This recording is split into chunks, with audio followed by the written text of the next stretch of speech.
Hey friends, if Windows Update is stuck on checking for updates, then please watch this video. I will guide you through the resolutions. The first solution is to simply restart your computer, and you know what? Restarting the computer fixes the problem most of the times because all the processes also get restarted. The next one is to reset Windows Update components. Now, how would you reset Windows Update components? So, I have a script for you.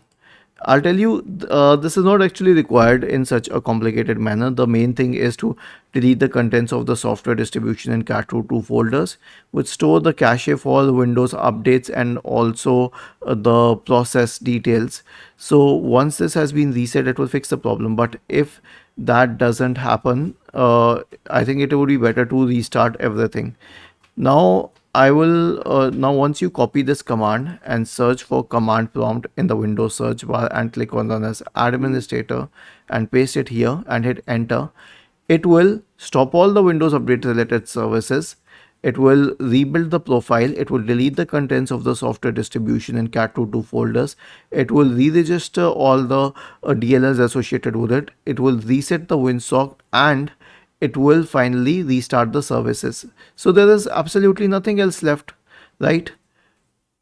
I hope this will fix your problem. Was this helpful?